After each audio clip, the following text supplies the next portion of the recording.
Shana Rishayna, where it's Mamish Nigay, that they play it on Shavuos. It's like a 2-day yontif. For some of them, it's almost 3 days. It's like a Sunday in the middle or something. So we'll see.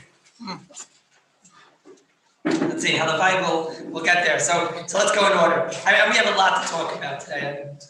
We also Shavuos, to talk about Shavuos. We have a lot to talk about. First of all, I realized the Shiur at the end of the Seder yesterday when I was talking to who was I talking to? And I said, how do you, every Friday night, every Motzei Shabbos, you close the bottle, let's say it's grape juice or something, so it's like a lid that closes or something. Or, an old Ketan bottles or whatever. So you close the bottle, and when's the next time you're opening this bottle? We all know what would happen if you open up the bottle in the middle of the week. What's going to happen if, like, on a Tuesday, all of a sudden you're in front of your mother, you just like take you open up the bottle with grape juice, and you start pouring what are you doing? What do you do? You tell her, I want to make a bracha, or a pregoffer. It's like, okay, so what do you have to take a hold? What is that? Liquid gold. Imagine what would happen, no? Imagine what happened in the middle of the week, you just start taking a cup of grape juice, right? Probably they send you to your room for a year, but nobody does that. When you close the grape juice bottle and the wine bottle, I'm not talking about a cork, that's a different juice, but when you close the cork, it's a strife, it's mamish a screw, and when you screw it shut, how long does it be shut for? At least a week. I'm sorry, not 7 days, 144 days. Okay, this week, dafkanan, Shavuos, whatever. But you get my point, right? Let's say you're going away that Shabbos. The next Shabbos, you're going away, right? So now, it's going to be closed for the next 300 something hours. It's mamish. So how do you ever actually close it?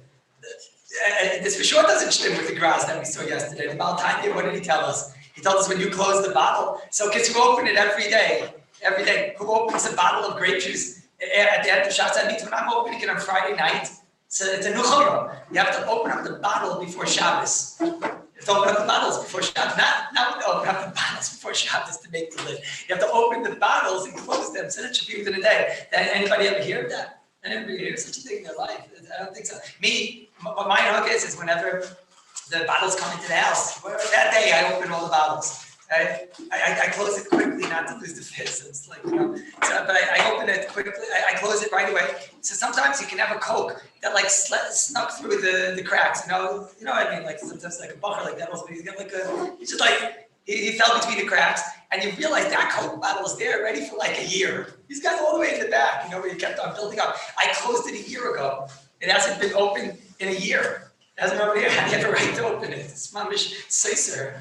You're opening a bottle. Sounds very strange. But we have to figure this out. And then there's a lot of things to talk about today. There's a lot of things. Okay. First of all, I mentioned yesterday that a conversation that I was able to have with the king of Kallus, with Rabbi.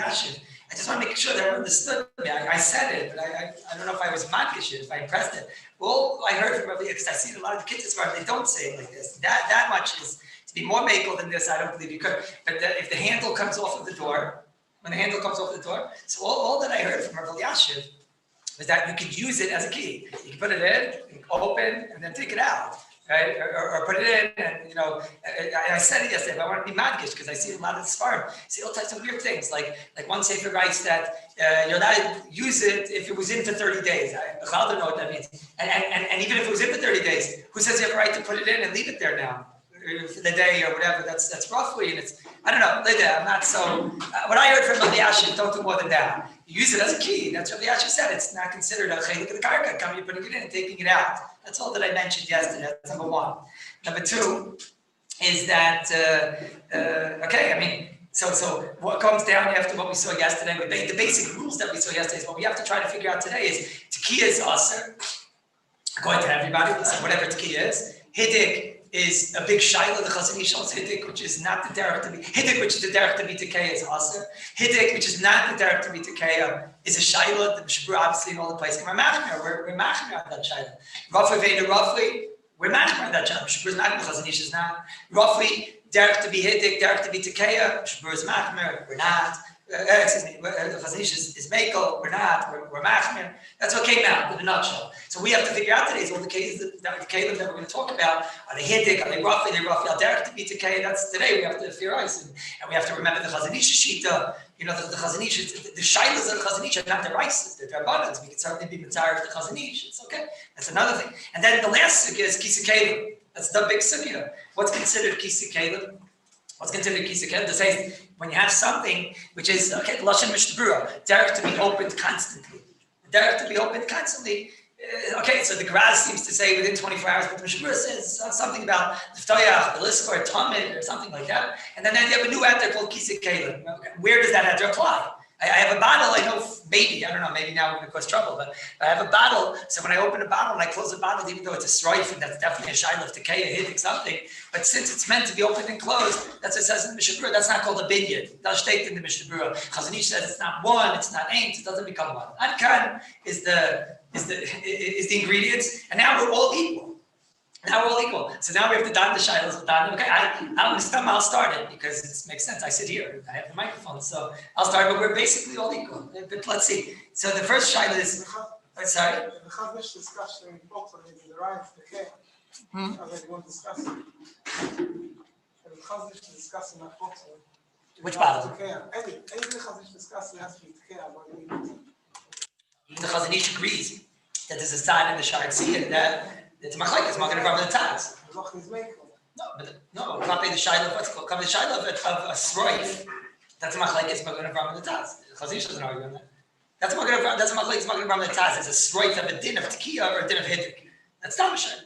I cleared the other day, which today we're going to clear much more. What's a din of things that click into place that you mamish can't get out, that are wedged in tight, etc. We have to clear that. That's the big shayla. Those are the big shaylas. So what do you do? Are you allowed on Shabbos to open up the salt shaker and put salt inside of it and then close the salt shaker? Or sometimes if something gets stuck, could you open up the salt shaker on Shabbos? So what would be the tzad that not? It's a tekiya, it's a strife, it's a tekiya, it's something evil, right? It's something quite evil. So it's a problem. Elamai, you're going to say, wait, what do you mean? I don't know, there's something called kisei kelim. Does this Kisei Kelim? But when you look at Kisei Kelim, is it really Kisei Kelim? According to the Gras, do they open it every day? According to the Mishnah Berurah, is it Liftoyach, Lizkor, Tamid? Do you have those words? It's Liftoyach, Lizkor, Tamid. According to what that Nusach, whatever the Chazon Ish meant, he said something about how you just cover the item, and that's Mavatal the Shimush. So the cover isn't becoming a chelik of the item. That's the lamdas. Does the cover become a chelik of the item? The Chazon Ish said, how could you say it becomes a chelik of the item when it shares the shimush? How can you say that the cover becomes one with the item when it makes it that I can't use the item? A bottle of Coke. Once I close it, so you're going to say the bottle became one with the cap, but now I can't get the Coke out. It's minanimna. So Chazon Ish said that's the lumdis of Kisei Kelim. No, and by salt shaker. Why by salt shaker would I say that? By salt shaker, could you say that when I put it on, it doesn't have a oneness? Of course it has a oneness. It works together, they work in unison, and if I cared, the Eker Shemesh comes, durch them, that I'm able to put it on and it becomes one. And this is why Rosh Hashanah has it sad. He says, Chayot come out that it's us. I would say if it's us, nobody knows it, right? Except for the guys that learn. Okay, that's not, but mamish nobody knows it. It's not, and we should worry about this instead of talking about, all the things that people talk about the Shabbos HaGadol Trasha. It should be the thing, No, stomach. This is what people should get up and talk about. It's no, and I saw in the Hilchos Shabbos Rav Kar, he writes over there that look, it's a big shiloh salt shaker. So he says, so don't put, and the baby bottle. Oh, I didn't want to cause trouble today, right?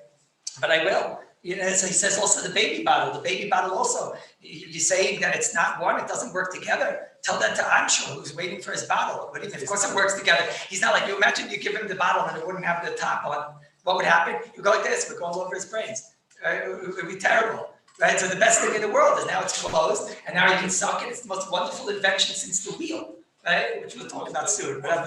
Sorry?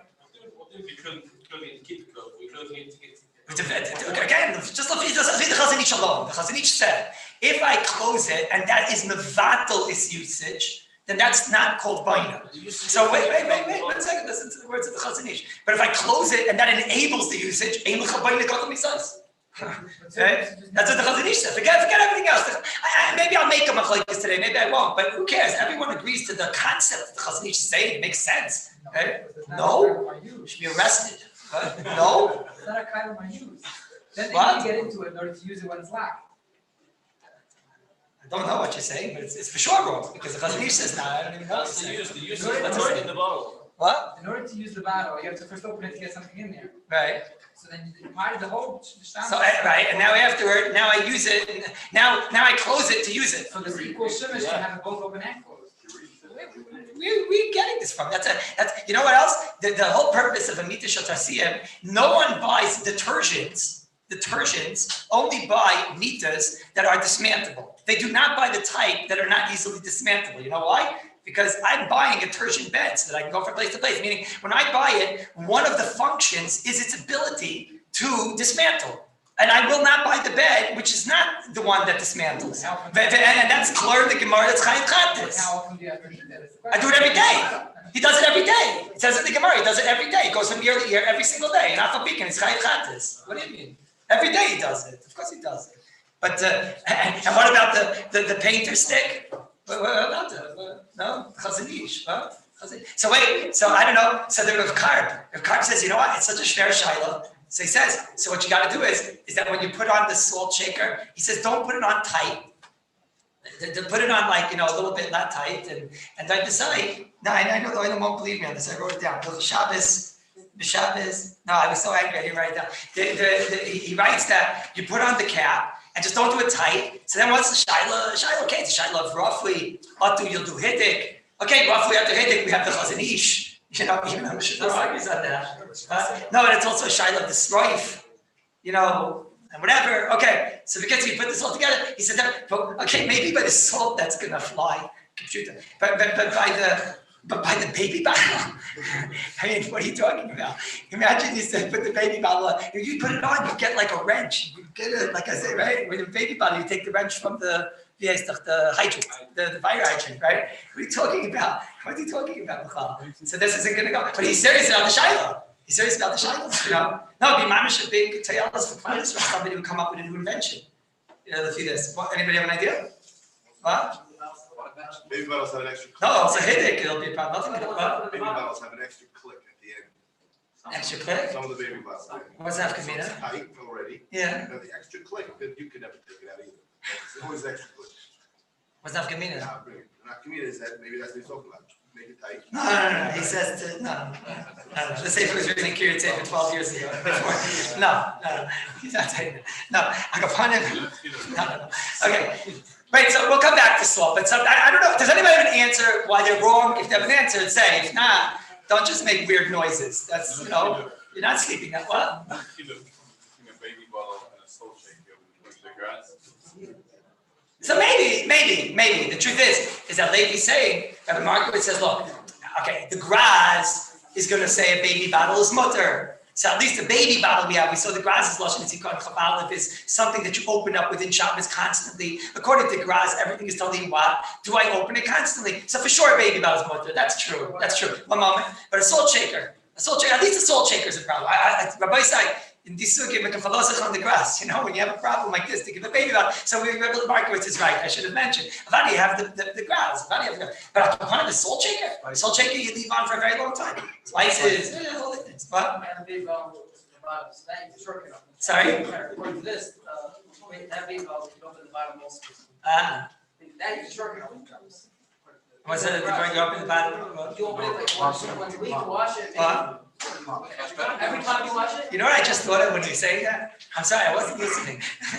No, but you just reminded me. So, those things that you take them and you put them near your nose, or some people are more aggressive, and they have that smell of like aloe vera. Like that?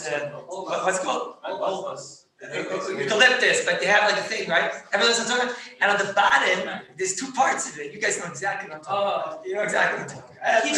The keychain ones. Thank you. Right? So the bottom, you open up and you think there's like a whole stash in there of right? Everyone knows what I'm talking about. It has like the liquid eucalyptus in there. And then you pour it on the top and you think it's gonna clear out your brains and it's gonna give you Chachmas HaTorah and Chachmas HaPartzav, whatever. You know what I'm talking about, right? You know what I'm talking about? Nothing. But some people use it the whole year, whatever. I just realized you won't be able to open up the bottom because that bottom, when you close that bottom, you close it for. Okay, it could be anyways. You probably won't be able to use it because it's Masak one on Shabbos. If you pour it in there, maybe I don't know later. It's not interesting. People are using that. Wait, let's hold up. The truth, we got a lot to do today. Maybe it's my fault. I'm making you too excited. But one second. Wait a second, so sorry, wait a second.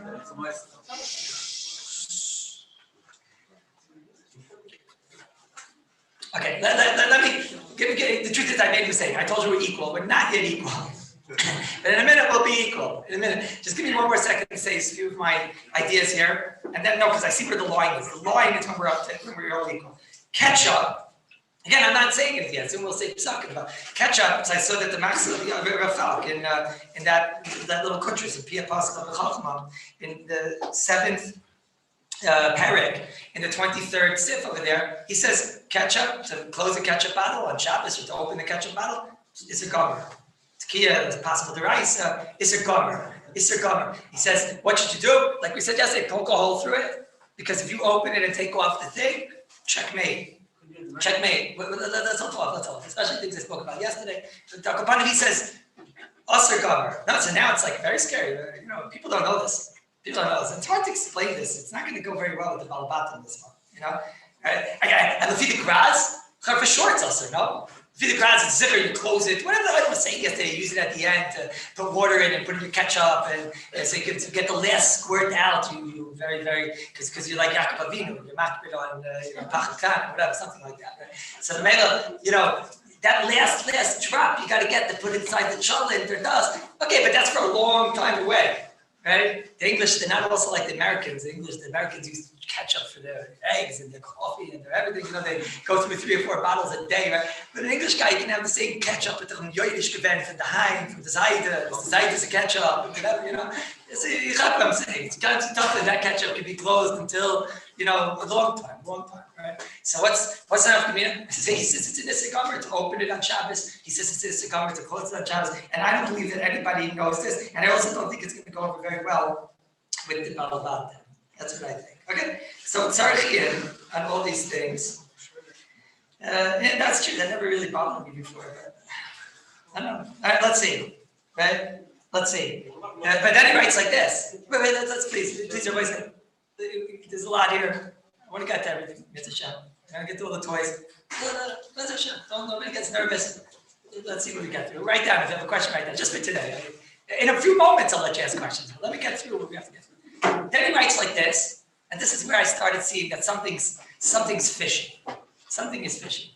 He writes like this. He writes, and let's say you want to close a bottle. Remember, I asked the question if you want to take a wine bottle and you want to put it away until next week or something. It sounds like weird. So he doesn't talk about that case. He talks about a more aggressive case. He says, what happens? Who knows what happens? Sometimes you finish the meal and there's a bottle there and there's a cap and you close the bottle and the cap, and you throw it in the garbage, right? It's like the most normal thing. People do it without even thinking, right? You just take the bottle cap and close it, and you throw it in the garbage. How long is that cap going to be on the bottle for?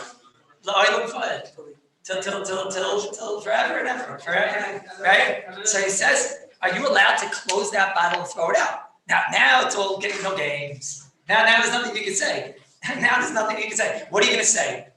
You're going to say that it's there only for a limited time. It's meant to be opened. What's meant to be opened? You're closing it to be closed loyal and. So he writes over there that no, this isn't us. No, you like the kasha? No one's allowed to answer. Just, you like the kasha? No, because if you don't like the kasha, the answer it's you don't like the kasha? Why not? What's the answer? What? No, say that. The normal answer. Say that. Okay, in the case of where he's giving it to homeless people, he's say that.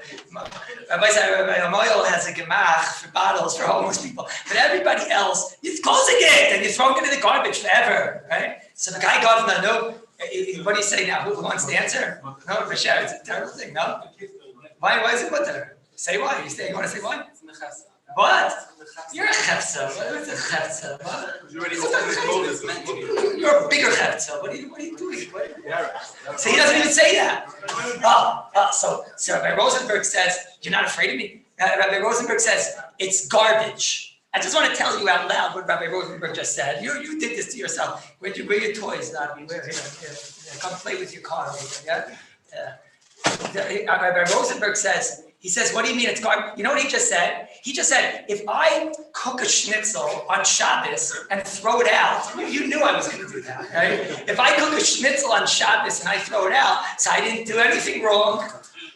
You're with me so many years. What do you think? You think it's going to just go over here? What do you think? And Rabbi, the great Rav, the great Rabbi, Rabbi Falks, the Rav, he writes on Nusach there. He says the only time it's bite is when you're making a six-sided structure. Over here, this is not, and there's, you have one side, the bottom, and now you made a top. He said, but this is not in anything, maybe something like you're saying has no tailus to it or something. So call it a secretion of the I don't know.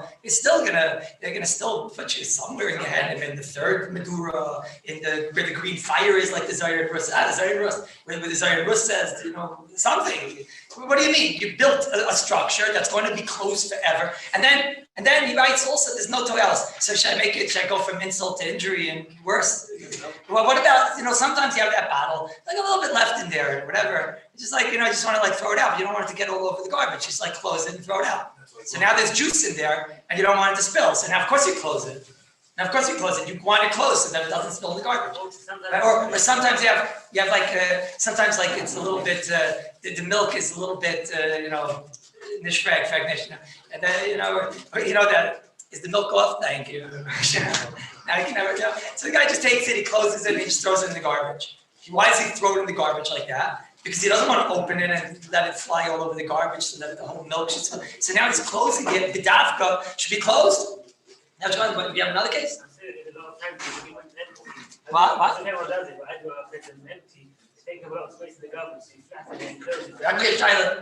That can anyways be a shot. It could be on shot of Saiser Kli, but what's that have to do with us? That.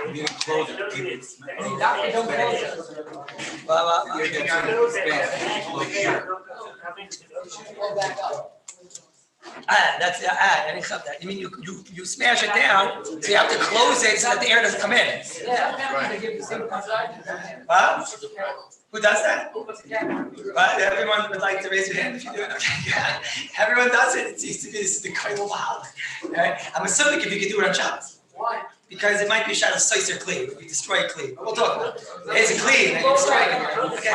You just made a Kli forever, and now you Saiser this wonderful Kli. Sorry? We learned Saiser. This is a big sugya. Are you allowed to take a chair and smash it on Shabbos? Or are you allowed to take a chair and smash it on Shabbos? Maybe. It's a shayla. Rashi holds yes. Right? Don't do it. Right? Don't do it. Stop your wife. Okay? Don't. Okay. But wait. So I don't know. Something is fishy. That's all I know. All right. I don't know. Listen.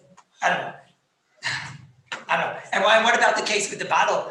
They had these things that they left on from week to week, probably. I don't know. Something here is on. Let me read you an Orva Shulchan. Maybe it helps me a little bit. I don't know. Later. You haven't changed that. It's just a moment. Sorry. I don't know. Something's fishy here. I don't know. One of the cases that we can shteltzu to that we understand is for sure with a strife. Let's say, okay, let's talk about it. Well, what's the classic case? I keep telling you about the case of a Leichter, because that's the one I think in my brain. The Leichter has a screw. Does everybody have this Leichter? You know what I'm talking about. It screws on, right? And usually just keep it like that. The Leichter screws, all types of Leichters, sometimes even the cheap Leichters, they have it on the top, it screws onto the bottom, and it just stays there for a very long time. Right? That is clear that's an Isser. It's either Hiddik or Tkiya, like we spoke about. It's clear in Isser, that's a Sharatzian's case. What's the Isser there? There, you understand that there's something extreme over here. Every case that I'm talking about, the Shulchan, the Graz, the Mishnah Berurah, the Mogen Avram, the Taz, they all just say, like the Lashon of the Taz, the Lashon of the Mogen Avram, Kisui Kalim is mutter. So something's just fishy over here. Kisui Kalim is mutter. Things that screw on that are considered Kisuyim are mutter. And nobody, and the other extreme is the Leichter case. I'll call it the Leichter case, right? But the other extreme is the Leichter case. The case that something is being screwed on and staying. These are the extremities over here. But no one differentiates. I don't know, is it such a dig? I don't know. How come nobody came along and said that, my case, let's say, the bottle case that you're screwing on the bottle, should know that if you're closing it for week to week or something like that, it's mutter because. They should explain it. At least they should explain it.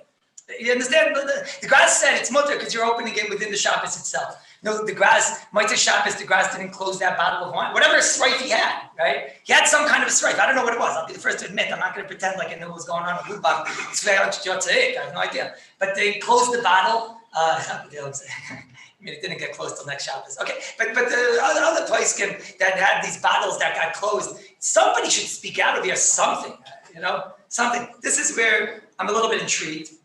I'm intrigued. It just sounds like there's like a blatant heter here, kisa kelim or mutter. And the reason is because l'ftayach l'skor tamid. I don't know. I'm going to read you an Aruch HaShulchan, and I'm so big. Is everybody arguing on each other? Are they all agreeing here? I don't know. I'm a little bit mistaken. I'll read you the Aruch HaShulchan. Let's see. The Aruch HaShulchan is by us in Shini Gimel. Listen to his way, how he says it when he explains kisa kelim. I didn't write down where it is. Let's see if I can find it. Here, Lamed Aleph. Aruch HaShulchan loy. The kaishal prakim is mutter lefarkoi ulachsiroi b'Shabbos because it's saying derech l'had. He's getting about in that shiloh. Lefizek k'shois and chulias mahatkin v'adei aser. He says that's what we just said. So when you have a kais, like I just explained, you have the base and you have the cup. So when you screw it together, he says that's vadai hidik. It's either hidik or tekeya. So that's vadai aser. Nothing to discuss. Okay. He says. He talks about other things, standards, whatever. He says, Miu, Klei Suda, this is where I started getting intrigued. Klei Suda Asuyin Prokin.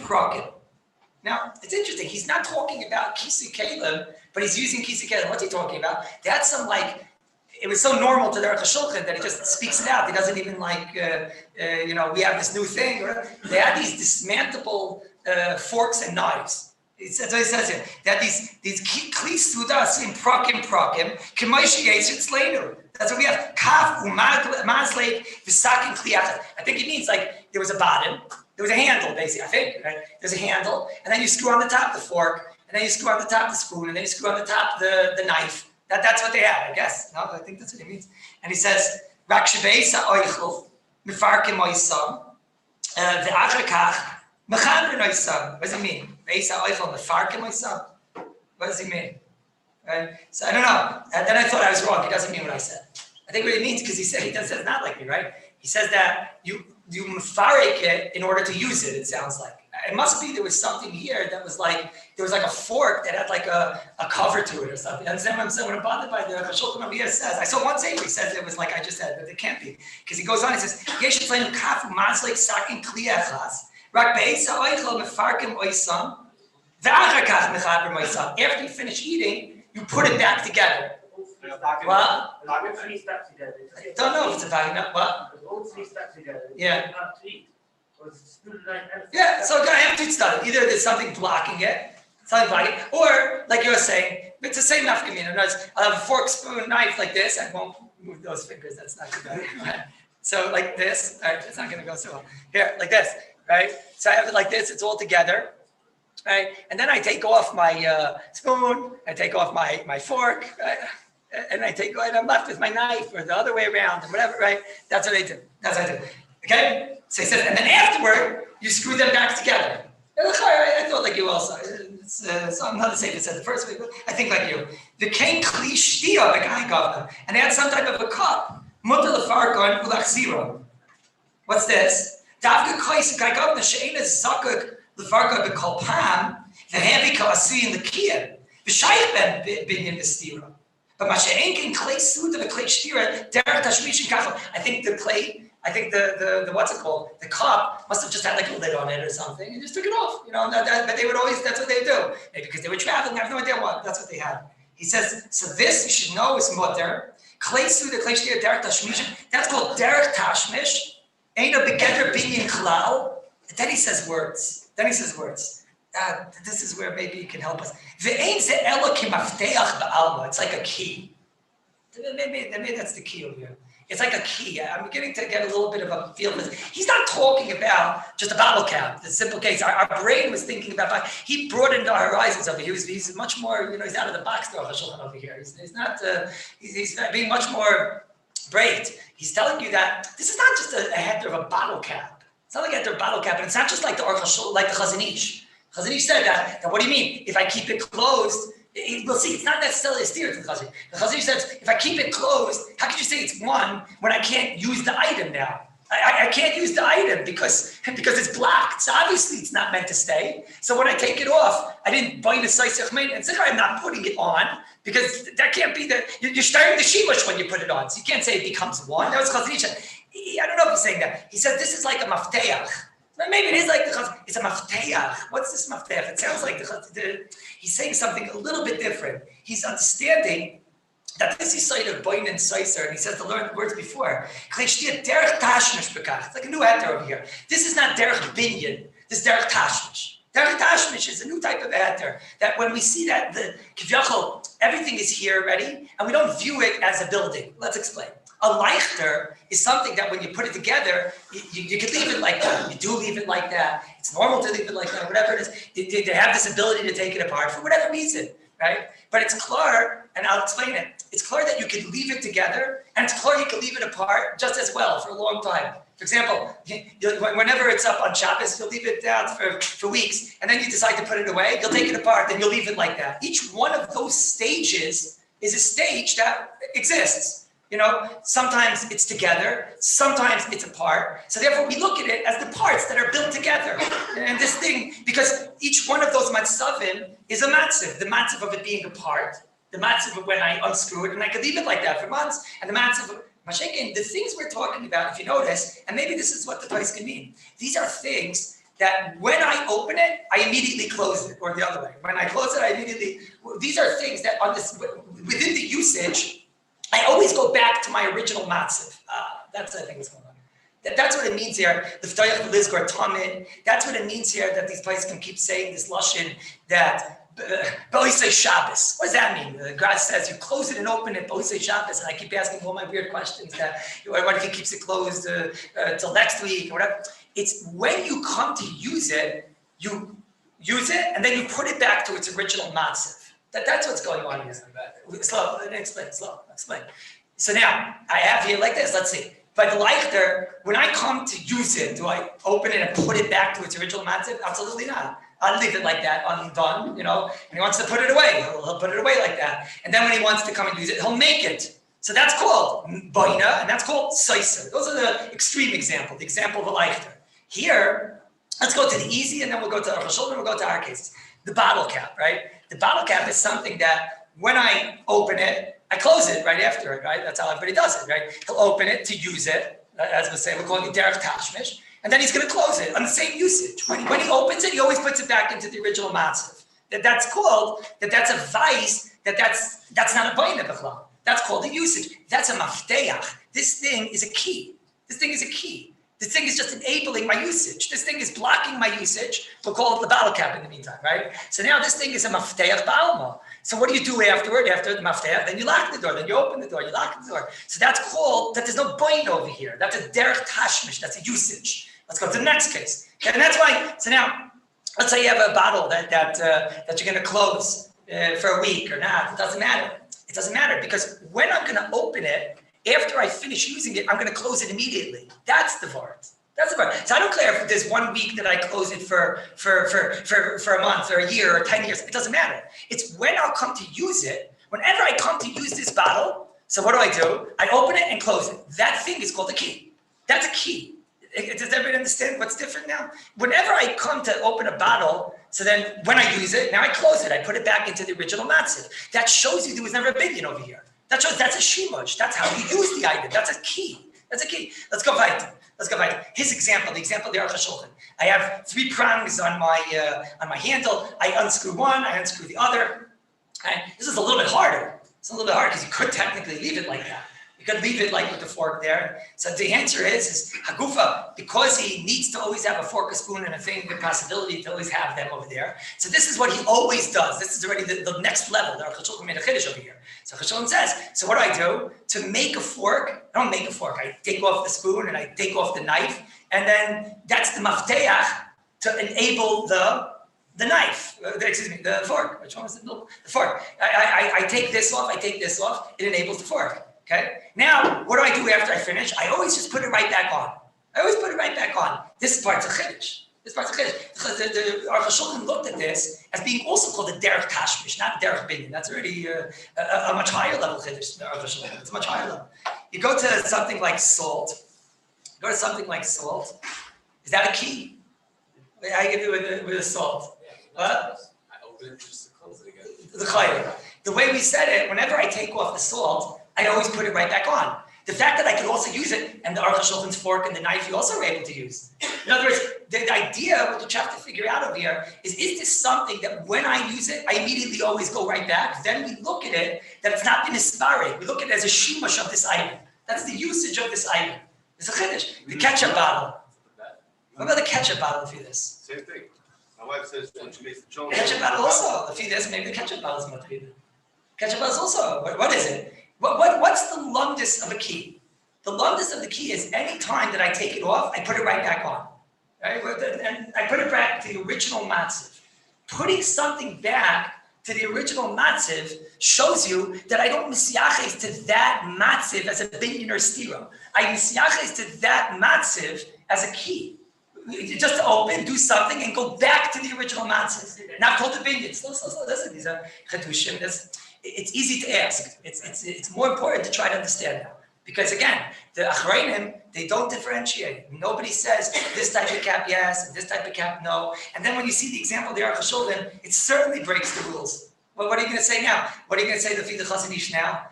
You take off the fork part, and you screw on the knife part, I don't know, and now it's going to be there. Of course it's chad. Of course it could be used together. That doesn't work so much with the Chazon Ish. Sorry? I'm trying to understand it. You don't need buying there to understand that if you put it on and take it off straight away, so you say it never came on. But if it was on and it was once, now I'm taking it off and I'm putting it back. What the hell does it look? How is it not doing so? I took it off. It's off. If you go back to the same, any time, It was off. right? Which case are you asking? It's very nice when you put it, when you got the lid is off and putting it back on and then take it off again. So you say it's not buying it because it came on. But when the cap was on already, so it was one key. And now I'm taking it off and putting it back. So you can't say I was not associated because it was off. Of course you can say it. Because any time that I do both a pticha and a skira, when I come to open it, let's say, that shows you that is not a definition of bayna. That's shimush. So what was where I took it off? Again, I have a cap on this bottle. Anytime I would take off this cap, the normal usage at least So why is... is it off? What's the door of the matzah? Sorry? What's that door of the matzah? Why it's off? Explain. Anytime I take off the cap, right? So then we don't view this as a matziv of a separation between the bottle and the cap. You know why? Because since I'm going to immediately put it back on after I use it or whatever, so then that time period, that shlav, is considered a part of the shimush. That's considered a mafteach, enabling the shimush of the item. I can't explain it more. It's a difficult concept. If you understand it, listen, I'll be honest with you. It's a difficult concept. Whoever doesn't understand it, it's not, That's actually different than a bet. So why is it different than a mita shel tarsiyim? Now it's beautiful. How's this different? Rabbi Leibovitz is asking, why is this different? Rabbi Leibovitz is asking, why is this different than a mita shel tarsiyim? The answer is it's gewaldig. A mita shel tarsiyim you leave there in that matziv. It's not something that you use and then you put back. It's you make a bed and then you use the bed. And then you use the bed and then the same day, the next day, it doesn't matter. But the shimush, each thing is its own shimush. I could leave the bed technically. I just decide not to leave the bed. 1 second. I could, and then I dismantle it and I walk around with the parts. So there's the shlav of the parts and there's the shlav of the making of the bed. Whenever there's a shlav of the bed and a shlav of the parts, that shows you that's called bayna. When you have the bottle and the cap, so there's no shlav where the person walks around with the part and walks around with the bottle. It's no shaykhis. It's in the bottle, but Sorry? Fork and knife. The bottle, fine. I take it off and put it. The case is right. the case. So the Chashon is a chiddush. It's a bigger chiddush. The Chashon says that since always this is his lashon. He says, "Well, because it's not the bed though. It's his chiddush with the bed." that's what he's saying because you're immediately going to put it back on. I imagine it was something like this. The pshat is that he would go back and forth the whole time. I don't know, it sounds interesting. That's what he do. He had the fork, then he put on the knife, then he put on the spoon, then put this, right? And he was eating with it the whole time. That's how he was eating. So it seems to be that this is an extension of this chiddush. But since it was something which is so normal to be going back and forth constantly with such a speed, kivyoch, right? Constantly. So that's called a shimush. That's more bright. It's not. You have to think of it. I said there's some things in a shiur that you can hear, and then you have to work on it. I'm not saying it's a double bar. You have to work on it. I don't imagine. I don't know if anybody argues on any of this. Yeah, tell me. This is what everyone's trying to figure out what Talmud is. Talmud he always does it. Everybody said, it's not for Shiur. Anybody who wants to talk to me afterward, or talk to me after, it's not for Shiur. You have to work on it. You have to work on this Aruch HaShulchan, and you have to try to figure out. But Tach is correct.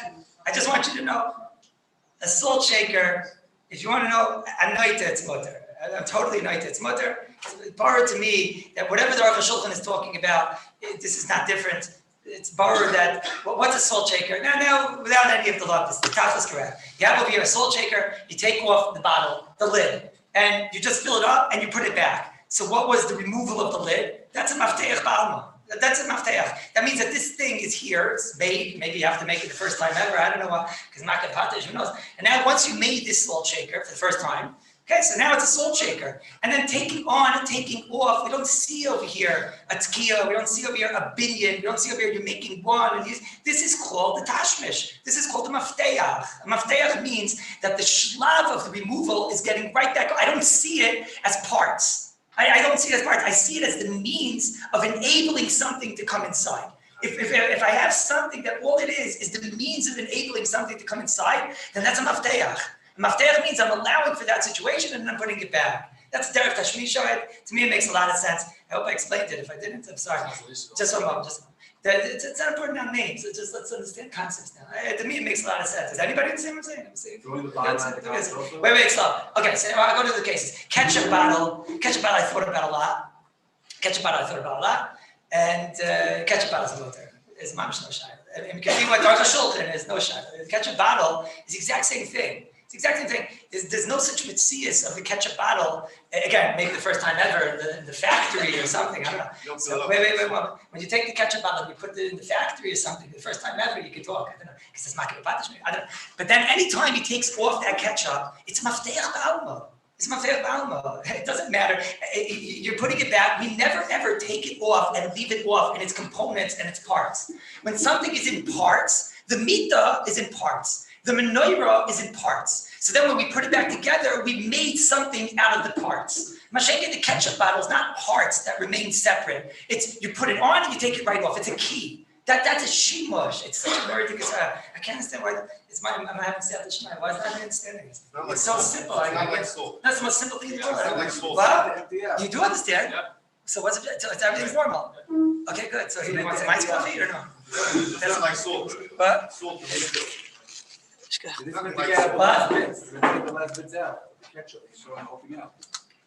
now, Elamai, what happens on my shiloh when you have a bottle that you close the bottle forever and ever, or something like that? How do you done that? What? So, or like you're asking, what were you just asking? Open up the ketchup to get the last schwung and then you close it forever because you don't want it to make a mess in the garbage. Right? Look, what we're saying today, who cares? Who cares? It's no shaykhis. It was never parts. It's never parts. Rabbi said, it's good. Right? It's never parts.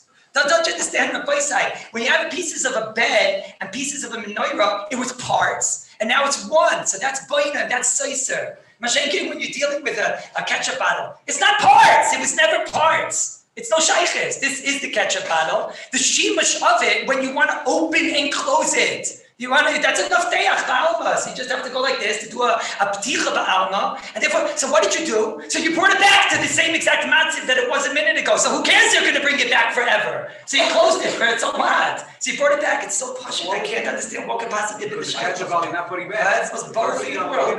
What? Wait, slow. I'm sorry. Did we get every one of our cases? And then you're closing the bottle of oil of Bible, and that's a chlitzachim. So what? So you put the key in oil of Bible, and that's a chlitzachim. I can't explain it so much. I don't know. Let's go back. What? Wait, so after the Shiur, I have to start getting into the cases. Okay, new Shiur. Now we get to the cases. I have a billion cases here to get to, and the children have to play, and they shall be showing you guys and everything. Let's go. Okay, number one. Okay, new Shiur. Oh my goodness, what happened today?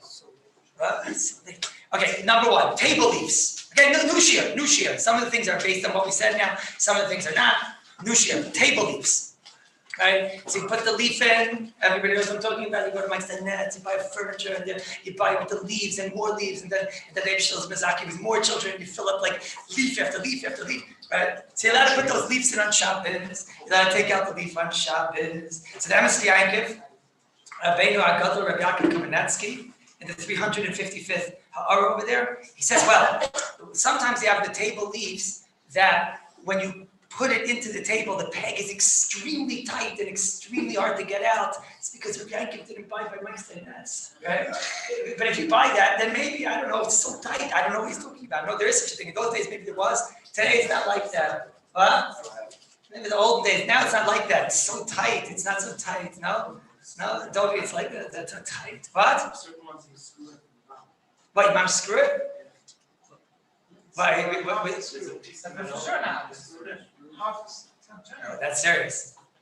That's serious. But, and it's a screw that comes out? Yeah. And put it in? Don't you do that on Shabbos? What? Yeah. No, don't you do that on Shabbos. What do you do? The key. No, that's not a key. Chas v'shalom, because that stays closed for a long time. That's like the painter's brush. When It you stays- use it. No. Put it away. Again, that's something that can remain like that, like the bed. The bed also remains like that. It's also good man forever. Right? The painter's brush was something they added pieces to the brush, and now they made a painter's brush, and that has a totally different function. This is a table that when you add that leg, it's a bigger table. It's a totally different table. Now you can fit. Sorry? I don't want to go into that. I'm saying, okay. The table leaf is like the cases of the mita. The table is like the cases of the painter's brush. What was it called again? The Kallus of Sayadim.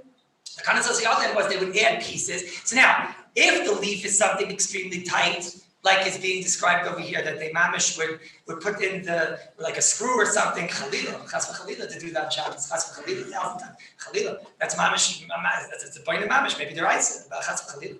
That's one case. You're talking where the leaf comes out the gamri, right? Not because no, chalila. Don't take it out. What are you telling them to take it out? Don't take it out, okay? And then you screw it in, chas v'chalila, right? You can't do it not on Shabbos, not on Yom Tov. However, the regular leaves that they have are not like that. You just like put it in and there's a hole there. Like, it's zikr, you can move it a little bit once it's in the hole, even a mashu. It's not hiddik, it's not a rough wheel. So what is it? It says mutter. It's mutter. I saw one sefer, he says the reason it's mutter is because it's derech to do it constantly. I said, that's not the reason why. It was also the derech to do the Kallus shel Sayadim constantly. They took the painters, but why didn't we speak out the sugya on the first day? You have the piece of the brush, and they had like a small paintbrush like this, and then you add this piece, and then you add this piece, and then you add this piece, and then you get all the way up to the roof. Okay? And they did it all the time. How do I know? Because that's what the painter does. He has the parts he paints over here. He's a painter. So he paints this part, he paints it up higher, he goes like this, he paints the higher part. So he also did it all the time. So that's us, sir. Why is that case usher? Versteht's because that's different pieces, and it's going in b'tkiya or b'hiddik. That's why it's only derbanan, because it might only be b'hiddik, whatever the case is. It wasn't screwing it right over there. There they were wedging it, and the wedge wasn't so tight. So that was hiddik. According to the Chazon Ish, it's a hiddik, maybe that'd be a tokeya. According to us, it's anyways a hiddik, whatever it is. But a leaf is mutter, not your leaf, right? Not your leaf. What? You put a clamp also on a clamp. What's a clamp?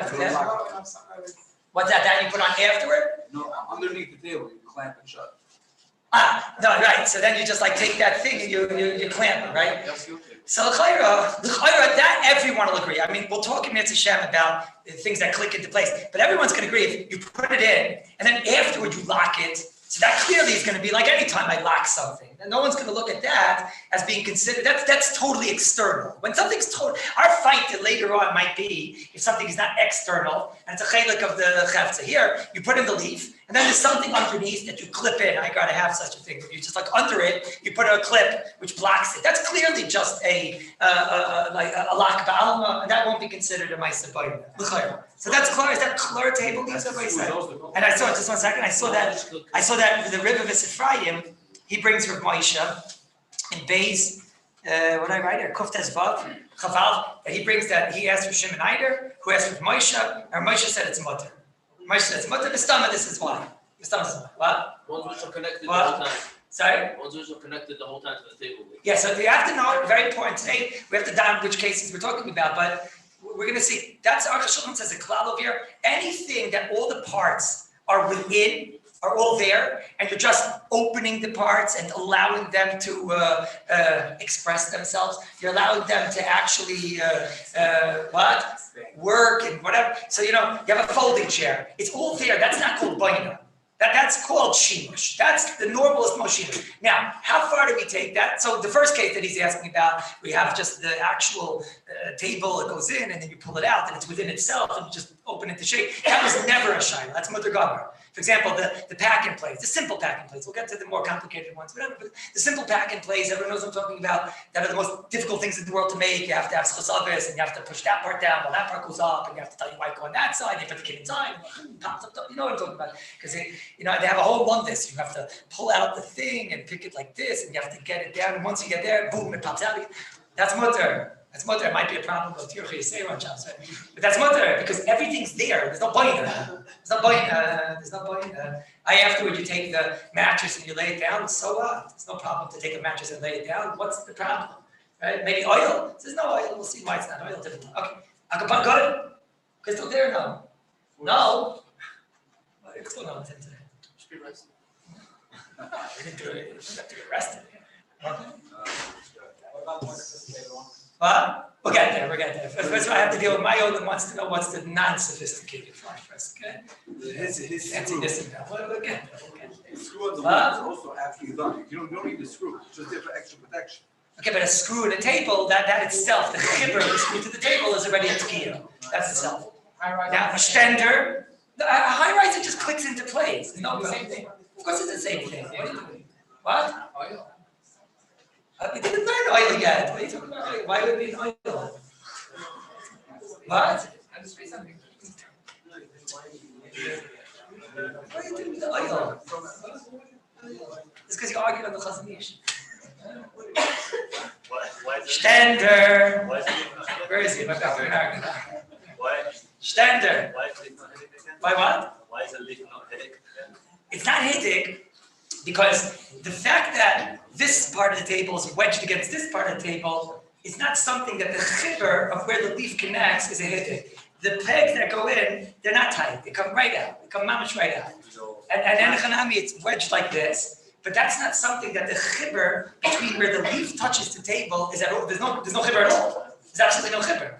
It's just memela. It's like saying that, if I take this thing and I hold it down and press it tight, that's going to be the Ravadana. It has to be that there's something wedged, that there's a difficulty in removing the two parts. That's very important. Thank you for asking that question. But Mandy's asking, what's the case? What's the case? Look, it's wedged tight and you can't open the table or whatever. Yeah, Vado. But it's the connection of the leaf to the table is nothing. There's no connection at all. It's not even connected. If you have, like Rabbi Yankiv had some interesting case that the peg was in there, and maybe have like an old state, it's very difficult or whatever. So then we can talk. Maybe it's Hiddig, maybe it's decay or whatever. But that's because the wedging, you have to pull to get it out. You have to work hard to get it out. But if all I have to do is just like, take it right out, so that's roughly, which is not that there has to be decay or mutter. Good? Shower. Good. Wait, please, let me go to my cases. Well, this is like a shower. A shower curtain is not a Wedging the pole. That's a karka. That's by the karka. That's by the karka. By the karka, it's all a different story. By the karka, we're not By the karka, roughly. By the karka. Once it's wedged in, by the karka, once it becomes one with the thing, even if it's not a by the karka. Stender. So this is a fight. Stender. So they have like this. You have the shape of the Levi. And Vav Lamed Beis, he says you can pick up and down the stender on Shabbos, it's mutter. The Minchas Yitzchak, Tes Lamed Ches, he says it's aser. Pick up and down the stender. And who wants to do this? He comes, he's a big tzaddik, he wants to learn Torah on Shabbos. And what does he do? He wants to pick up the stender and maybe be over on an Isser. Who would want to do such a thing? It's mamish, maybe it's like even a mitzvah b'avera. Right? Who would want to do such a thing? So you have to find out what's the difference. So now I think, I'm not sure 100% because they don't tell you what stender they're talking about. But I think that the stender that I have, which is probably what a lot of the other imagine, which is it has the legs, right? And then there's a thinner piece of metal that goes into the hole, right? That one here. Yeah, the other. But everyone's on talking about that, right? So then, and then you pick it up, and it stays within that black hole, that black frame, I don't know, whatever it is, right? And then you wedge it into place or something like that. I wonder out loud if maybe everyone will agree that's mutter, and that's no shayla. I wonder, what do I mean? Because that's no different, just because it like moves up and down and theoretically it can come out, but that's not a baina. Everything is here, everything's in place. And we don't see that as a baina. That's a shiur as a shimush, because the pieces are all in place and now you're using the item. You're just using the item. It's like anything. It's like taking a closet and closing it and locking it. It's tight now. It's a joke. It's a folding chair. It's a folding chair that's very difficult to open or something like that. I don't see why actually. The problem will become what happens when I actually, I do a good job sometimes and I take the whole thing out. That's maybe where this fight is, or maybe some standards are made to be like that. I take the whole entire thing out. That's already a big shot. I take the whole entire thing out by accident. So now can I put it back in? That's a big shot, because now when I'm putting it back in, or more so, if I take it and just put it back in, it's in the eight, right? But now if you're going to take it and put it back in and then screw it in, now already you're dealing with a taki or a hiddik or whatever that is. So that's where the fight might be. That's where that's what I think. Wait, just a moment. So I don't know. I don't think this is like, I don't think this is like a kisi kalim. Let's try to figure this out. It's l'chayra. I mean, a painter's brush, right?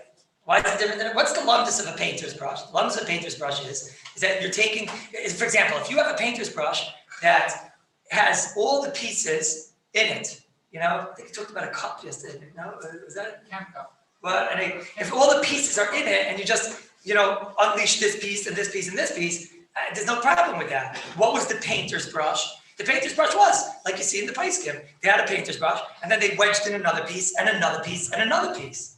Each one was a different piece. So the shtender, if it was all there, I don't see that as a problem. But if it wasn't all there, so it's like a painter's brush. And as if you're taking the shtender, you're putting it in, so you did a good job, like I said. So now you have a broken shtender, so you're adding a piece to the shtender. If you wedge it into place, so it sounds pretty bad. It sounds to me pretty bad. So why should it be like ketchup? Okay, that's what I was trying to explain. Kisi Kalim, what's the answer why Kisi Kalim is not like Kanach Shal Sayad? What's the difference between Kisi Kalim and Kanach Shal Sayad? So you're going to have to explain that here, it's a new Shimush. It's a whole different Shimush that I have over here now. And it's a different part. A different part plus a new, what's different? You took it out to the accident. I'm sorry? You took out the shtender to the accident. Everyone understands that. Okay, but now I have two parts. What's the difference why I took it out? So that's what, you don't look at it that way. Just assume you can look The bed fell apart. The painter's brush fell apart. What's the difference? Okay, I think it's a kavachaymer. If it's not supposed to happen, I think it's kavachaymer. That means now it's broken. It's a kavachaymer. It's a kavachaymer. When you have a painter's brush and it's supposed to happen, and it's still usher. Why? Because you say you take different pieces and you put it together. So now I had a little painter's brush, and now I have a big painter's brush. It's two different functions, right? I now have a shtender, which is a mutated shtender. It's a balmum shtender, right? You put it on the floor like this, it's going to fall right over. It doesn't work anymore, right? So forget it. And the chadav that's broken. Those are the only shtenders I can think of. What other shtenders do we have? What other shtenders? What is the screwed one? That is the screwed one. No, what else is there? The whole top comes off. The whole top comes off, and then you have that. It clicks in after, right? I don't love it. I don't love it. Why is that not like a painter brush? I don't love it. And it comes in and clicks in very tightly. cane and crutches. I'll get into cane and crutches in a second, but I don't love it. It's not like Kisa Caleb. Kisa Caleb, we have all the stars we're saying today. It's a mafteach. You can say this is a mafteach? What do you mean? You can leave it like that for 100 years, and it's a normal way to leave it like that. Right? It's like a painter's brush. To me, it seems like a painter's brush. You want to talk about the crutches? The crutches, I don't know. I'd be scared if it came out to put it back in. I'd be scared. I'd be a little scared. I don't know. Maybe that's what the minchas is for me. Crutches. I have that cane in the house. What's this? It comes down and up like that? Yeah. So there, it all is, I have a cane in the house. You know the cane, that metal one? Not the weapon, the scary one, the metal one, right? It has that piece, you push it in and it goes to the next notch and the next notch and the next notch. Later, you know what I'm talking about, right? So that, I don't have any problem with going up and down and Shabbos with that. It's all there. It's the folding chair. It's a folding chair. It's all there. And it's like, if it comes out the gamre, let's say, if it comes out the gamre and you want to put it back in, It's a little bit scary. Yeah, a little bit scary. It comes out the gamma, it's a little scary. Well, it is loose though, no? I gotta think that might be roughly because because the piece just goes into the place, but if you see, you can move it and mash you up and down. No, because it's blocked. It's blocked by that piece that sticks out. Here, show them. Same as a stender. What? Like stender. No, the stender you wedge. That's No, not but true. some stenders have these things. I'm talking right now about the stender that you wedge in with the nail, I don't know, the screw, whatever. It gets very strong and tight. But this is roughly, right? Yeah, so the crutches, even if they come out, this would be mutter. Well, The crutches. What? blind stick. What's a blind stick? Blind man stick. It doesn't work. It opens Comes like, up in 3 parts. but it's all connected. It's a string, yeah. No, I don't understand. What is it? What do you mean String, string? little String with kind of string. Inside it folds like that. It comes out. It's like I call mutter. One mutter. Lailena, one mutter. Right? Not everything, I'm saying. Something. Right? Oh no, what happened today? Oh dear. Oh my goodness, it's 4:56. Always another day. What? No, because we're not seeing each other until Wednesday, right? Huh? It's not Wednesday. some it's already. No, nobody keeps 2 days? No, so we'll have a Shiur. Nobody keeps 2 days? No? Rabbi answer? Well, I give you 2. Well, I wish I Can't do it. 3 days? 3 days? It's not fair. Huh? 3, 1 day? 1 day? No, shachas, no. We're not going to see till Wednesday. You guys want to give me with all the toys. We didn't start with any toys. You guys will bring it back? You're all coming back, right? Not worried. After Shavuos that, your Makabel Torah won't come back. We have too much fun here. You're all bringing the toys back, though, yeah? Hamji, you... Well, just leave the carriage again. Is there something about the parsha? But what are we going to do? We didn't get to the carriages. We didn't get to the belt buckles. What happens if your belt buckle falls apart? Oh, you don't even know my chumrah. I have a geschmack of chumrah belt. Let's go. All right, I don't know. Doctor Library. I'm not sure what Hamshi just said, but I'm not going to answer. Okay. So some Stama have to speak something about Shavuos, right?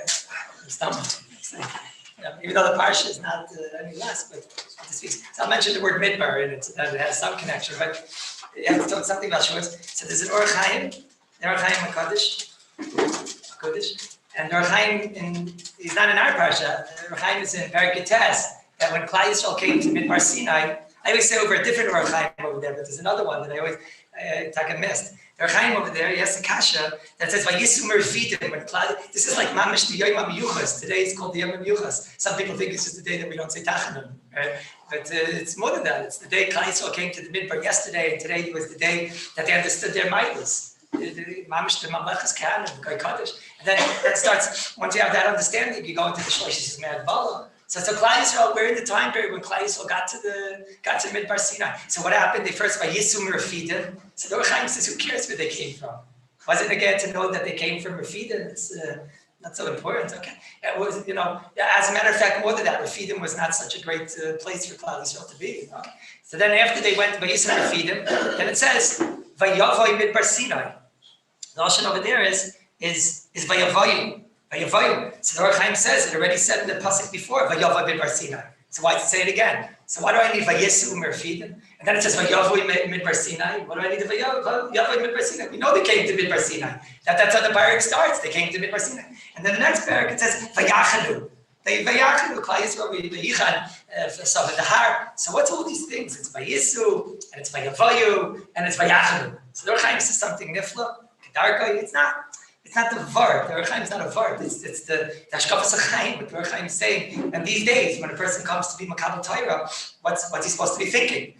So the Orach Chaim says there's 3 Tanoim, there's 3 prerequisites and conditions for Kabbalas Torah, which you gotta know this. These are the days. The Yom HaMiyuchas, for sure you have to know this, but you have to know these 3 prerequisites are the prerequisites for Kabbalas Torah. He says the first one is the Yisum Refidim. It can't be with Atzlus.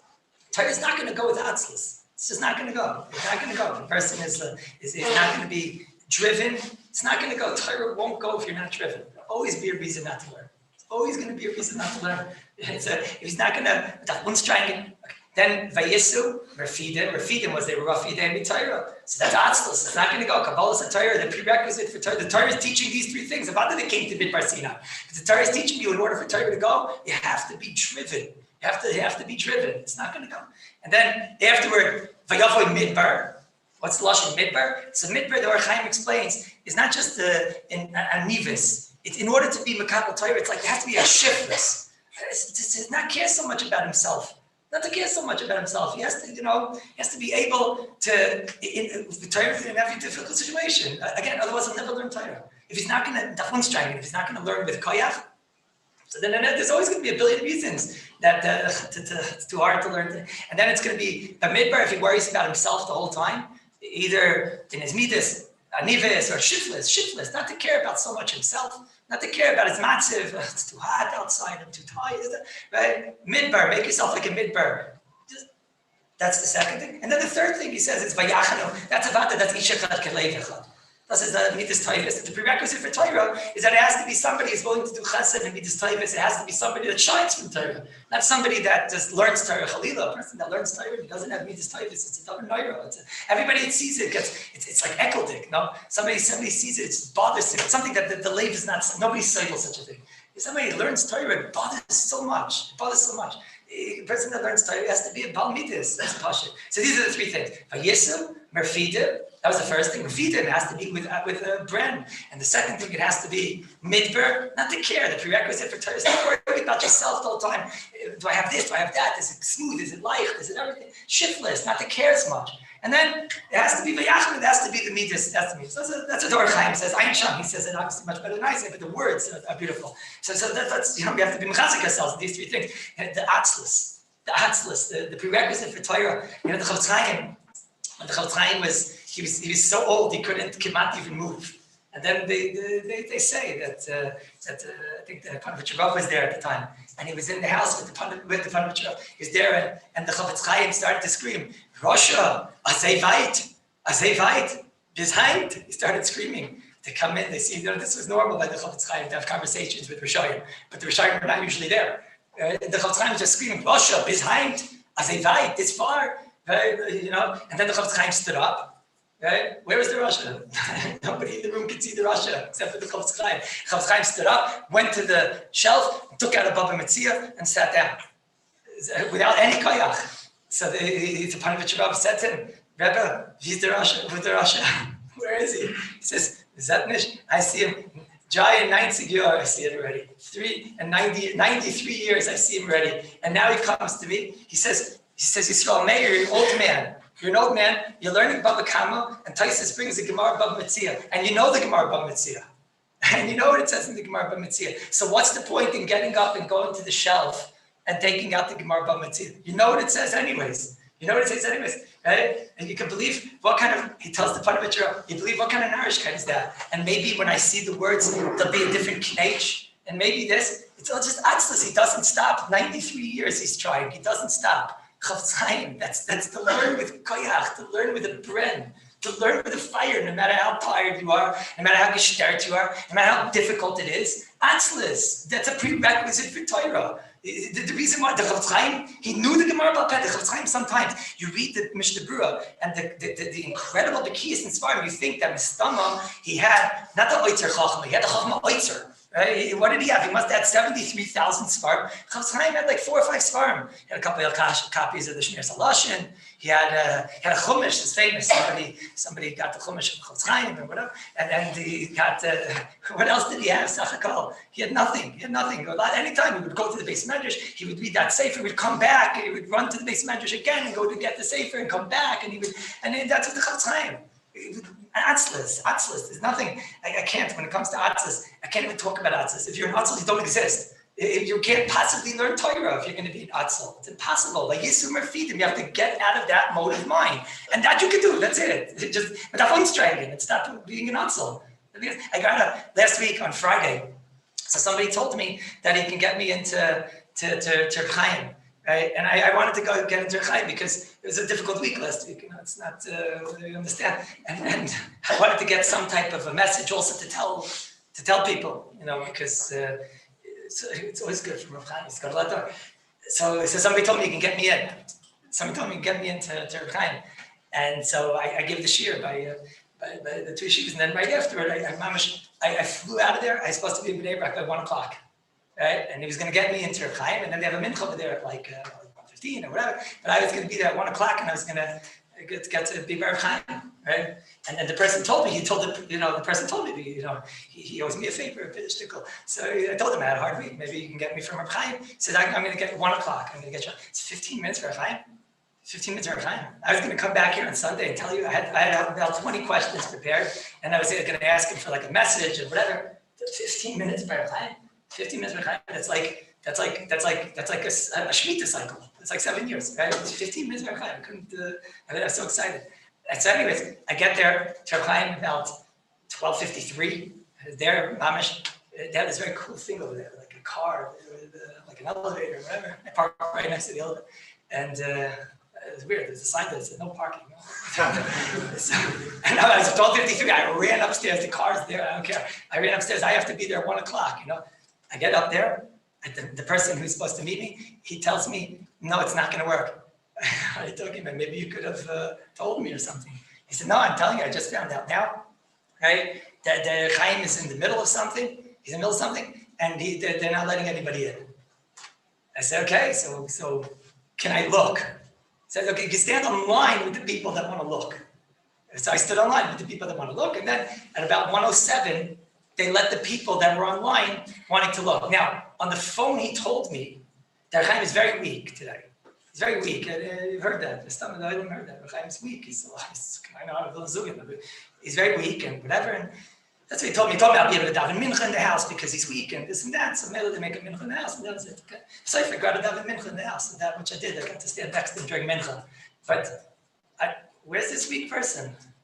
Where's this weak person? I don't see any weak person. There in front of me is this Malach Hashem Tzavakis with fingerlach and toes and everything. Right? And I'm telling you, my own as I says, and he's schwitzing, like schwitzing, right? And he's moving. I should look like that. And he's moving. Right? And what happened? I was supposed to be there at 1:00, but he's in a sugya, and they're not stopping him now. That's it. What could you do? And he's moving. And here I am. I came 1 hour drive to get a message, to tell all the people, where's the message? No? Where's the message? There he is. He's moving, and he's schwitzing, and he's this, and he's that, and that. The second he closed the Gemara like this, right? Goes like this. All of a sudden, you see, all of a sudden, his whole body got weak. It was the most paralytic thing I think I ever saw in my life. All of a sudden, he was weak. He had like a stickle of the thing. He was weak. A minute, but a younger man. A younger man, back and forth, schwitzing as out. The second day afterward, closed the Gemara. Like the whole body weak as out. Right? With that brand, no atzlas, no refidim. Maybe that's the message. I don't know. Maybe that's the message. So the Gabbai said to the Gabbai, a schwitzteppes. He says to me, that's a schwitz.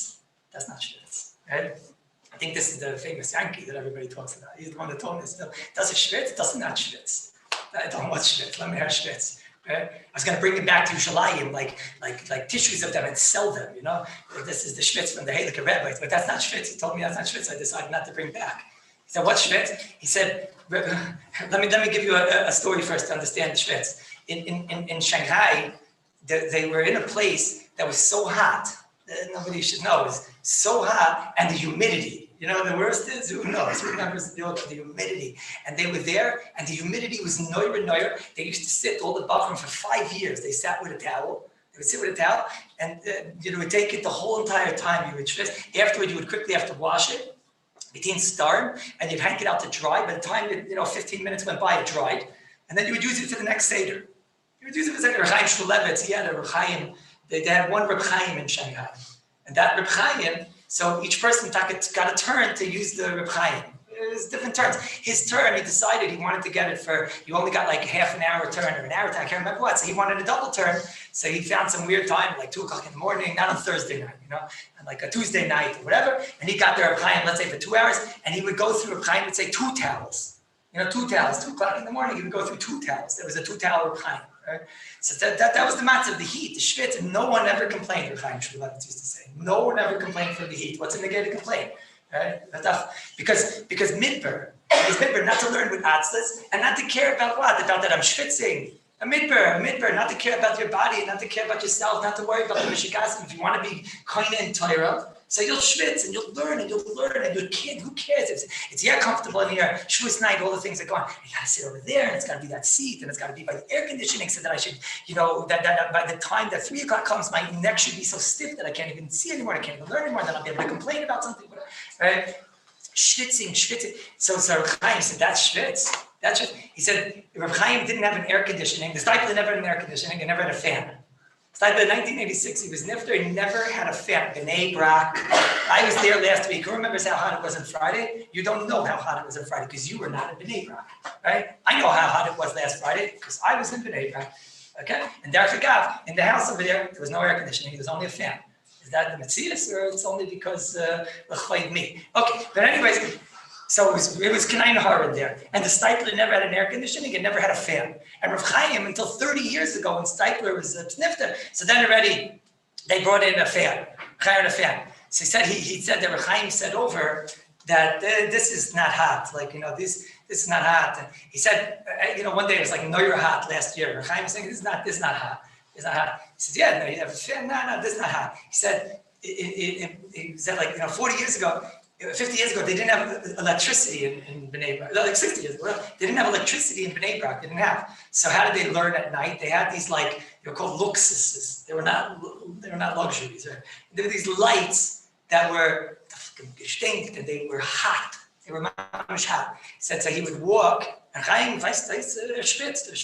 he would walk from his house to go and learn, let's say at night or whatever, and then he would need to see. So he would have to sit by this light without an air conditioning, without a fan, and the light, would be boiling, and you'd have to sit next to this light in order to see. He said that was schwitz. He said, Chaim said, the best Chedushei Torah that he wrote, they were by that light. You know what that means? What is that? Nachal Esan, what was that, right? Yushalmi, what were the best Chedushei Torah? What was it? The Brisa, the Mishkan? What was it? Was it the Derech Sicha that geschrieben? Was it the Shoina HaMelachos? What were those great Chedushei Torah that he wrote when he was schwitzing? Those were the great, and that was hot. Because midbar, not with atzlis. Not with atzlis, and with a midbar. And then versteht the prerequisite, the third prerequisite, is Ishachad Kalevachad. I was trying to think, what's like Ishachad Kalevachad? You go to the park and you find a nice place to sit with the family, and you find like that tree and whatever, and then it's the whole family's there, And then the next family starts walking and they're looking for a spot. You say, okay, here, you take this spot, and we'll find another person. And then the next family comes, and the people that are sitting there say, okay, you take the spot. That's Ishachad Kalevachad, that's Ishachad Kalevachad. Everybody's trying to get by the last, until finally, the last family nice will sit in that spot, right? That's the idea. The Ishachad Kalevachad. Imagine you have I tell by Bachar Yeshiva, so let's see if I can make the mashal in the light. It's a Bachar Yeshiva. Imagine one Bachar comes to the table, right? And he comes in, there's like azah schnitzel. It's like still moving, azah like with a beak and dust, with legs and gewaldig, right? Like a tail. Like a in the vaccine, mamish azah schnitzel, like the big one that might be a double schnitzel. He takes it. The next bacher comes in. He says, what? You should have this one. He gives it to him. You should have this one. He gives it to him. That's Ishachad Kalevachad. He gives it to him. He gives it until finally the last bacher he gets the schnitzel. That's the Ishachad. So someone you have you go to the kiddush. You glad also do these things. You go to the kiddush like Yishmaka Kugel. You take the best piece, you give it to the next guy until you get that's Ishachad Kalevachad, right? Where do you see all this? You see this in Rus. And that's why we read Rus and Shluis V'Stama, right? You see that Rus was an incredible story. Rus had no potential of a shidduch. They didn't get darshan mayavi v'lei mayavis. So she was coming to help out, Naomi. She saw the need to do chesed, and it was going to be difficult. Yeah, it was going to be difficult, no question. And she could have just very well said, "I'm going back. I'm a princess. I'll go back to my, Moabite father, and whatever, he'll understand, and I have an easier life. It'll be much easier, it would have been much easier. Okay? But she didn't care about herself, and she was unstrung. She worked, and she didn't have access, and she cared about somebody else. So she went with Naomi, even though she had no chance of a shidduch, No chance. They didn't darshan yet Moyavi v'lo Moyavis. She had no chance of a shidduch. She had no chance of parnasa. She had no chance of a parnasa. It's a politic maisa, right? She came there was really no chance of parnasa, no chance of a shidduch, and no chance of anything. So Hava Pikein, she went, okay, no future, no? Like mamish no future. But she felt it was the right thing to help Naomi, and that's the whole tachlis, is to help somebody else. So she went, and so now finally she gets there, and Boaz says like this interesting statement, Brucha at Lashem Biti, mein Tochter, your Gebärm soll sein, hey tavte chazdecha achra merisha. The last thing that you did, the chesed that you did now, that you're going to marry me, is greater than the first. Those are the words. It's greater than the first. The Mefarshim explained, the first chesed that you came with Naomi, and the second chesed is that you're marrying me, and you didn't leches achre habachrim. You didn't care to marry a bacher. What does it mean? The Pasuk Shan the Pasuk, sometimes from this morning you're a little bit tired, so it just goes right through. You know what it means? The Mefarshim explained like this. You know how old Boaz was? You know how old he was? According to most Shitas, he was about 400 years old. Berach, give or take 100 years. Berach, like 400 years old. Okay? He was 400 years old. I ask you a question. How long is someone that, you think, well, if you're ready, he's 400, someone who can ask, right? But how long does a 400-year-old man, how long is he going to live? No one knows. How's that, right? And it doesn't look like, we got already in Arichas Yamim. What are you going to bench him? You just lived 120. So he's 400 years old. Now, what happens if Boaz dies? Who knows? If Boaz dies, Rus, according to the Rambam, has a din of a katlanis because one husband already died. The second husband dies, so according to the Shittas Rambam, she's not allowed to marry another husband. So what happens if, so finally she comes and there's a glimmer of hope in her life. They darshan mayavi v'loy mayavis. It's married, now I can get married. Now I can have a future. But what happens if she gets married to a young fellow and whatever? So, he might not have money, and no one had money in those days because there was a Rav. So who's going to take care of Naomi? No one's going to take care of Naomi. And Farshim explained this. So what did she do? She said, look, I'll marry somebody wealthy. This is the case in history of where someone married wealthy Lishma. Right? So she married someone wealthy, Boaz, who was wealthy, in order that, because he's going to take care of Naomi. Because then they'll be able to take care of Naomi. So he says, this chesed that you did was bigger than the one that you left, and with all your strength, and you left to be with Naomi. But now that you cared to continue with Naomi, and you didn't look at a young mother, even though what happens? This is her chance. Now she can marry somebody, because until now they weren't darshaning Mayavi V'Lamavis. But no, so she married an old man who might die tomorrow, who did die tomorrow. Who actually died tomorrow. He died the next, he was 400 years old. Wasn't such a pella, he died tomorrow. He was 400 years old. So he died tomorrow, and Rus was never able to get married again. Because now she's a katlanis. And that was it. And she had no hope and no future. And he ends with the words. He tells his wife, this is what he told her in the Yichud room. Yeshalem Hashem poyalech v'tihi maskorteich shleima.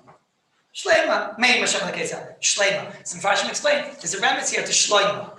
He told her, you're going to be, don't worry, you never lose from chesed. You never lose from when you put yourself to difficult places. You never lose from not worrying about yourself and caring about others and going with chasadim. You never lose because those are the prerequisites for Torah, so you can't lose. So what did she wind up having? So she wound up having a Yishai, who ended up having David, who wound up seeing Shlomo, and she sat on the throne next to Shlomo.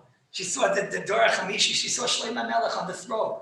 Ad Kedekach, someone told me, as smart as he is, he's a Syrian, he told me that they have a Kabbalah, that there's a family called Dayan in the Syrians or something like that, that all the grandchildren, they have a Yichus chart all the way back to David, and it's all the way down through all Talmidei Chachamim. All the way down, they have a Yichus chart all the way back. It means that she saw what? She saw all the way, Doiris of Talmidei Chachamim and everything, because you never lose. You never lose when you do for others. You never lose. That's what it seems to say over here. And that's what it means. The Medrash says Then why was Rus written? It's not that, doesn't have Dinei Tumah, not Dinei Taira, not Dinei Heter, not Dinei Isser, but it teaches a person that when you go for the Gemilas Chasadim, and you do for the Torah, and you push yourself to places where it's difficult, and don't get the atzlis with the bread, you learn with the bread. That's the Kabbalah you have to make. I learn with the bread, and not atzlis, not I don't care if it's hot, I don't care if it's cold, I don't care if it's difficult, and to learn with the bread, and for Shteitzel, with the Midas Toivis, then you'll never lose. That's the prerequisite of Torah. Halvai will be Zoicha. Halvai. I saw this by Chaim. I tell you, Rabbi saying, Peladik of the Welt. What I saw by Chaim, I can only explain. I can try to just tell you what I saw. The Peladik of the Welt. Mamish with fire, with schwitz, with everything. He closed the Gemara. They started mint like this. There's a Pella. There's a Mamish Pella. It just shows you that that's a prerequisite for Torah. He is the Chefs of Torah. He's the Chefs of Torah, right? He's also the Baal Chesed of the door. The door that's opened up to everybody, the Baal Chesed of the door, the everything of the door, the ganze Midbar, which is over there, the lack of atzlis, the chayzik, the bread, which is over there. So that's how you see that. Now you understand where Torah comes from. That's the prerequisite for Torah. Now you understand what's Torah. Now you understand what's Torah. And that's what you have to, Rabbi say. You have to make this Kabbalah, you have to make a Kabbalah on Shavuos. That's what it means to make a Kabbalah. That's what it means. You make a Kabbalah and you learn with the bread. Shavuos night, no one needs chizik, I don't think. Right? Shavuos, you don't need chizik. I don't think so. Right? Make a Kabbalah on Shavuos when you're davening, make a chlotis. I'm going to learn with fire this month. This month I'm going to learn with fire, even though it's summer and after Shavuos, that's when the difficulty starts. Right? That's when I'm going to learn with a bread. And I'm not going to care about all these things. It's going to get hotter and it's going to get more difficult and it's more going to this problem and that problem and everything. It's all the Rebbeinu I'm giving you an asayah. And then you know what? You learn like that. And with me, this is so then you'll acquire Torah Halavai. You'll be Zeicha Zayin that after Shavuos. The world before Shavuos and the world after Shavuos is two different worlds. You're seeing a lot of Midas Hadin in the world now, but that's the days the Talmidei Rebbe Kiva died. That's the days of when the worst days always. Those were the worst days in the Holocaust. I know in my mishpacha, yesterday was the day that was held for the yard sites of the Rishayim, Yimach Shemam, that they killed them. And these days, with Tachtatat were these days, and the Crusades were these days, and the Talmidei Rebbe Kiva were these days, and the Miron story was these days, and the missiles are these days. Because right before Matan Torah, this Kallus in the world. There's a dikduk adin in the world, because in these days, if a person's not going to Makabel Torah, Azayvus Medav Zayin, so that's what these days come from. But the world after Shavuos, when everybody makes a Kabbalah, it's a different world. It's going to look totally different. The world after Shavuos, Alavai, as Hashem will look different.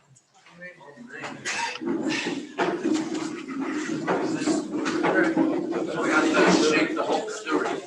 We have to shake the whole story. Fancy tristan. Not to guys. Not to have a good Not gonna bring this back. Yeah.